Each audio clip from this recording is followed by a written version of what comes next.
yan yung bunso kong anak na ngayon, di ba? Actually, dati gusto niyang mag-aral. So, Okay. kinuha ko siya, gusto niya mag-aral dito. Pero nagka-pandemic. Oh, yes. Yes, nagka-pandemic, so nahinto. So, hanggang sa 2020. yes, coach. Nahinto. Tapos, sabi ko, nung natapos na yung pandemic at nag-enroll na, sabi niya sa akin, gusto niya mag-aral. So, hanap kami ng school, coach. Hanap kami ng school na pwede niyang pag-enrollan.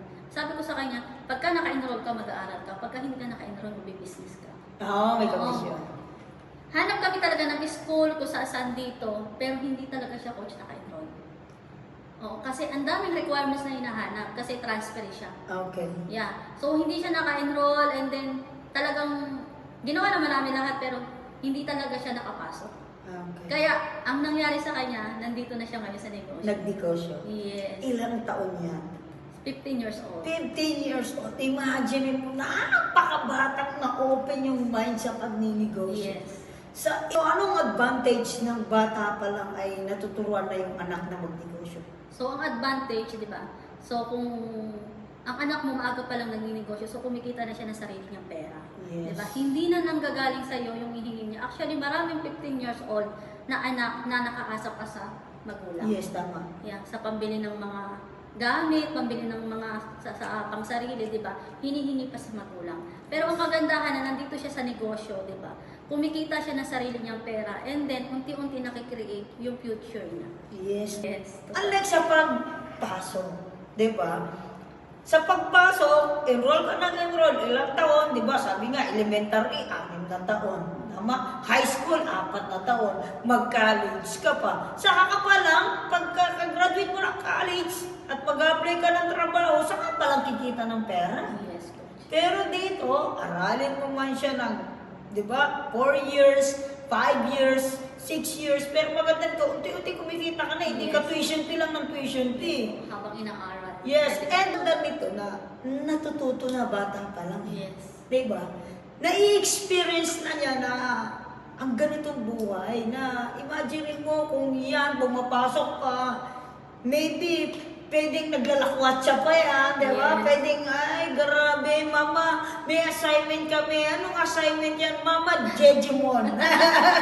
Mama, may project kami. Anong project yan, di ba? So, kasi dati meron ako napapanood na gano'n na dahil hindi marunong yung nanay. Di ba? Sinasabi doon na sa nanay niya, mama, may assignment po kami. Ano yan? So, yun pala yung mga laro doon sa... So, eto namang anak mo, katulong mo na nagninegosyo. Yes, coach. Ang galing, no? And nagmamagkano na nga itong bata na to? So, actually, kumikita na siya ng 20K yan, pataas. 20,000 pataas. 15 years old, mataas pa yung kinikita sa kanya. Imaginein mo yun, no? So, nung 15 years old ako, wala, napasok pa ko niyan. High school, nangingi pa ng bawang. Ako din, coach, ganun. Hindi ko pa na-experience yan. Oo. Tsaka, nagpalawan na, no? 15 years old pa lang, samantalang ako, narating ko Boracay 2017? I think, 16? Oh, tagal. Pero ito, batang-bata, di ba? Nakaka-experience na ng mga ganong lifestyle. Na-open na ng magnegosyo, ganong ka-advantage yung ginawa mo na decision in life. Yes. Isang magulang. So, masaya kasi, di ba, yung ibang bata or yung ibang parents na gusto sanang mangyari sa kanilang anak, hindi nila magawa kasi ang nangyari is nag-aaral. Yes, okay Yes. naman yun sa pag-aaral. Pero sabi nga, kung may choice na kaya mo na turuan yung anak mo para kumita ng pera, di ba? So, pwede naman. Yes, tama. Pero sabi ko nga, hindi ako nagkamali na ginawa ko sa anak ko na sa negosyo. Kasi tama din naman mag-aral, pero tama din naman magnegosyo. Yes. Kumbaga, sabi nga, kung may chance naman na papasukin, di ba? Why not? Di ba? Sige, papasukin mo yung anak mo. Yes. Pero kung may chance din naman, naturuan mo na kung paano kumita ng pera, why not din, di ba? Yes. Kung pumapasok yung anak mo, tapos natuturuan mo pang magnegosyo, mas advantage din. Yes. Di ba? Pero, ang advantage din ito na kumikita ng pera, tama, natututo na, nagtatravel, na-enjoy na. Yes, in the young age. Yes. Diba, unlike sa, hindi naman masama yung Yes, mag-school. coach. Diba, ako hindi ako against sa nag-i-school. Ako din po. Diba, saludo ako sa nag-i-school. Pero para din sa akin, pagka-graduate din naman, tuturuan din naman talaga kumita ng pera. Yes, magtrabaho. Yes, kaya nga pinapapasok kasi nga pag-graduate para makakita ng maganda trabaho para malaki yung sahod. Yes. Tama? Para sabi nga, kung ano yung situation mo ngayon, yung anak mo ay hindi mapagaya sa'yo.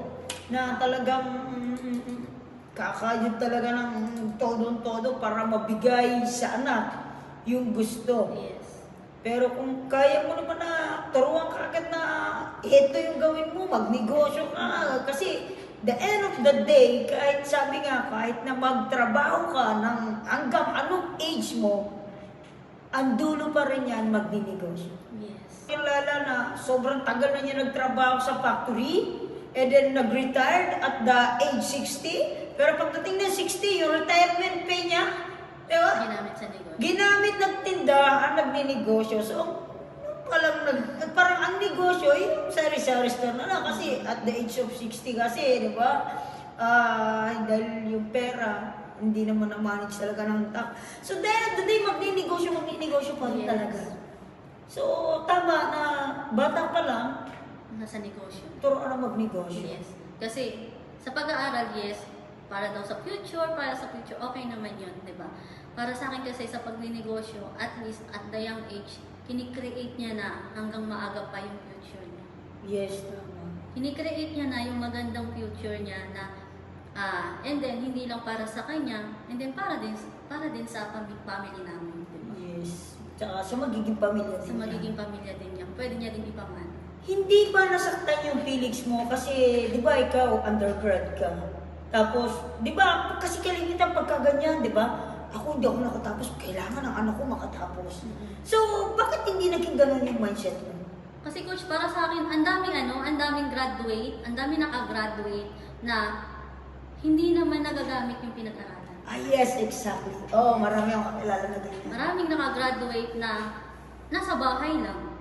Tapos marami din nakagraduate na ang nangyari sa kanila, nag-abroad ng natulong lang din. Yes. So, wala namang masama pangangatulong. Yes, coach. Kasi, pwede kumita ng pera. Yes. Kaya lang, ba't gumastos ka pa na sobrang dami, tapos, so, wala namang masama doon. Yes. Tama? Kaya ginawa yun kasi nga, siguro walang opportunity para magamit yung pinag-aralan. Yes. So, marami rin akong kakilala na ganun, na talagang nag-graduate ng teacher, nag-graduate ng culinary, nag-graduate ng nurse, tapos, yun, ang iba na. Kasi wala din namang kakayanan ko. Okay. Parang magtapos ng pag-aaral. Oo. Wala din namang kakayanan. Pero sabi ko nga, thankful ako sa mga nag-experience ko, mga bad experience ko mula starting. Na hindi ako nakapag-aral and then, yun nga, nakapag-asawa, nag-abroad. Kasi doon ako na-develop. Okay. Doon ako na-develop kung bakit ako ngayon nandito. Kasi di ba merong iba na parang sinisisi yung magulang kasi hindi sila napagtapos. Kaya daw ang buhay daw nila ngayon ay hindi raw maganda.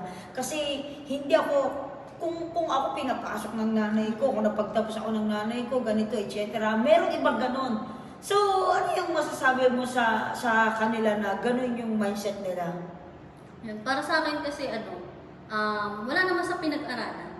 Wala naman sa pinag-aralan yan, nasa sayo yan. Kasi sabi nga, sino ba yung gagawa ng magandang buhay kundi ikaw? Yes. Diba? Kundi ikaw, kung paano mo umpisahan at paano mo gagawin, ikaw yung pipili ng path na magandang buhay kung paano mo siya gagawin. Diba? Parang ako yun, diba, OFW, hindi din nakapagtapos ng pag-aaral. Pero sabi ko, may chance. Ikaw pa rin yung pipili kung paano mo siya gagawin. So, nakita ko yung opportunity ng negosyo na sabi ko, dito sa negosyo, kahit hindi ka nakapag-aral, basta committed ka at gustong-gusto mo siyang gawin. At doon mo nakikita yung pangarap mo na ito yung pwede mangyari sa'yo. Diba? So, ikaw pa din yung gagawa kung paano gaganda yung buhay. Yes, exactly. Kahit na may tinapos ka, kahit wala ka pang tinapos, Basta naniniwala ka, tama, makakita ka ng isang opportunity, why not to grab? Yes. Di ba?